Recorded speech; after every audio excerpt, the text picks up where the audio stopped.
Hi, I'm Destanye Baldwin for The Proud. Hours of operation on Columbia's meters have not only gone up an extra hour, but also an extra day. Who is your favorite boy band? I'd have to say NSYNC. Really? What is your favorite song to perform? Because I know what my favorite song is, so. With construction all around downtown Columbia, there's no place to park anymore.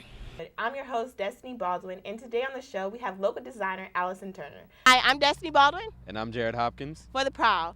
Right? Jared, are you excited? Yes, I'm very excited. How excited are you? I don't know. Okay, Jared doesn't know how excited he is. But right now, we are standing outside of Jesse Hall. Tonight, Daryl DMC McDaniels is going to talk about old school versus new school hip hop. So, if you don't know who Daryl DMC McDaniels is, he is part of the trio of Run DMC. Run DMC was a group originated in Queens that took over hip-hop scene completely in the 80s. Run DMC is composed of two other members, Joseph Reverend Run Simmons and Jason Jam Master J Mazel. This group took over the 80s with their hits Walk This Way, My Adidas, and my personal favorite, King of Rock. Years later, they are still making history as legends and are known all across the globe as the pioneers of hip-hop. Let's go inside and see if you can. We want to know, why did you decide to come back to Mizzou and this time to speak rather than perform? Well, since Run DMC was a group and we came into hip hop, every time something happened in hip hop, people would call us up and say, "What do you guys think?"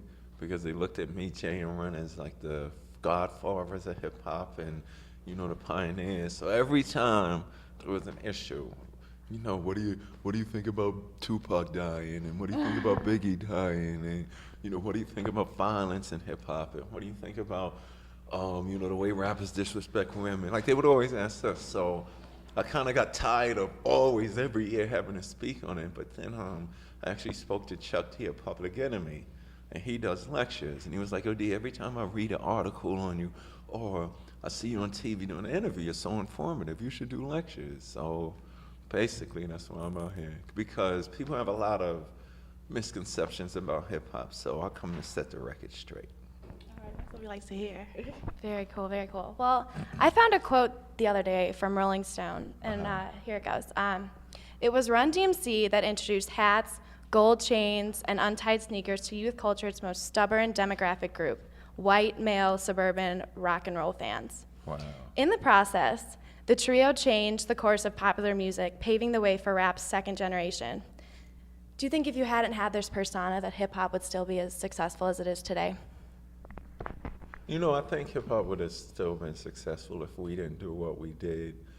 But I think what Run DMC's role was, we made hip hop acceptable to everybody. Where, if you look at, I talk about this in the lecture too, if you look at hip hop now, and if you look at hip hop before Run DMC came along, it's exactly the same way. We were just courageous enough to do something different and original that would appeal to, everybody. Because before we came, they looked at hip hop like it's just black ghetto music.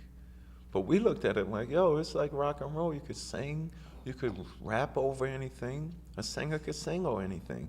You could sing about anything. You could rap about anything. The singer could sing over any type of music.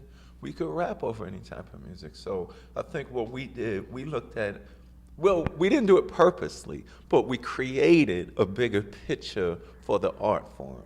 What is your favorite song to perform? Because I know what my favorite song is, so. My favorite song to perform is, it's probably a tie between It's Tricky and Walk This Way.